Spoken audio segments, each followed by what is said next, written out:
Hi, this is Phoenix angel. எல்லாருக்கும் வணக்கம். நாம இப்ப நம்மளோட 3வது எபிசோட்ல இருக்கோம். போன வாட்டி டைரி ரைட்டிங் பத்தி பார்த்தோம். கண்டிப்பா நீங்க டைரிஸ் எல்லாம் எழுதிருப்பீங்கன்னு நம்புறேன். இந்த வாட்டி நான் லாக்டவுன்ல இருந்தப்ப ஒரு கம்பைலேஷனுக்கு நான் என்னோட கான்ட்ரிபியூஷனா ஒரு ஸ்டோரி எழுதினேன். என்னோட சீனியர் அந்த புக்கு கம்பைல் பண்ணாங்க.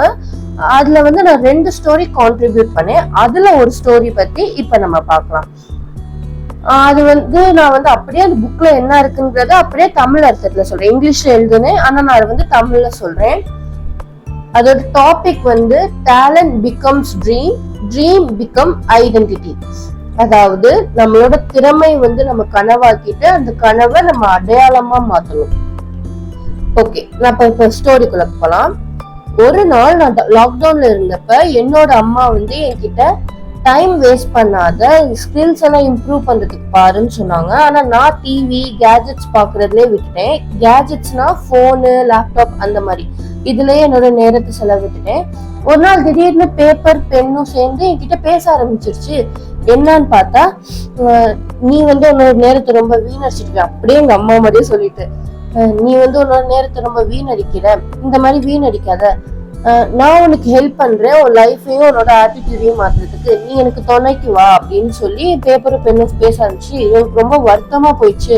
உடனே என்னோட பெண்ணை பேப்பர் கிட்ட வேகமா எடுத்துட்டு போய் எழுத ஆரம்பிச்சுட்டேன். ஒரு கதைய, ரியா அப்படிங்கிற ஒரு பொண்ணோட கதை.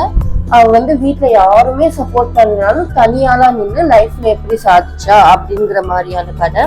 கொஞ்சம் சிம்பிளா தான் இருக்கும், பட் செல்ஃப் ஐடென்டிட்டி பத்தின ஒரு கதை. ரியா அப்படிங்கிற பொண்ணு ஸ்கூல் படிச்சுட்டு இருந்தா. அவங்க அப்பா அம்மாவால அஃபோர்ட் பண்ண முடியல அவளோட படிப்புக்கு. ஆனாலும் 12th வரைக்கும் சமாளிச்சு படிக்க வச்சுட்டாங்க. 12th மேல அவங்களால படிக்க முடியாததுனால 3 வருஷத்துல அவளுக்கு மேரேஜ் பண்ணி கொடுத்துட்டாங்க.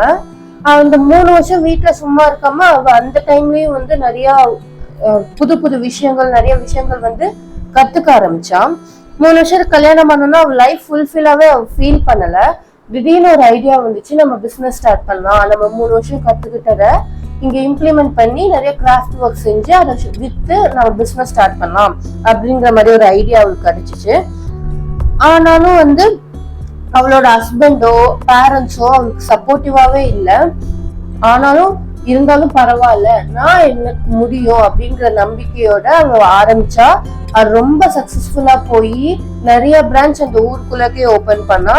இதை பார்த்துட்டு அவங்க பேரண்ட்ஸும் அவங்க ஹஸ்பண்டும் ரொம்ப ப்ரௌடா ஃபீல் பண்ணி அவளை என்கரேஜ் பண்ணி, எங்களை மன்னிச்சிரு, உன்னால கண்டிப்பா முடியும், நாங்க இதுக்கு மேல நமக்கு கண்டிப்பா ஹெல்ப்ஃபுல்லா சப்போர்ட்டிவா இருப்போம்னு சொல்லி அவ ஓவரால் கண்ட்ரிலேயே நல்ல ஒரு பிசினஸ் ஆரம்பிச்சா. அந்த கடையோட பேர் Riyaz ordinary household things அப்படிங்கிற பேர்ல ஓவரால் கண்ட்ரிலையும் இந்த கடையை ஆரம்பிச்சு ரொம்ப கிரேட் ஆண்டர்பிரினரா ரியா வலம் வந்தா.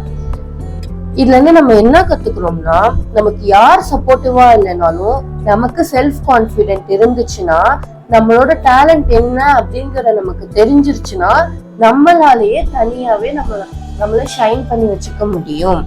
If we think we can, yes we can. நம்மளால முடியும்னு நினைச்சோம்னா எஸ், கண்டிப்பா நம்மளால முடியும் அப்படிங்கறதுதான் இந்த ஸ்டோரியோட மாரல். இந்த ஸ்டோரி நான் 12th படிச்சுட்டு இருக்கிறப்ப எழுதுனது. அதுக்கப்புறம் இன்னும் நிறைய என்னோட ஸ்கில்ஸை நான் இம்ப்ரூவ் பண்ணிக்கிட்டே போயிட்டு இருக்கேன்.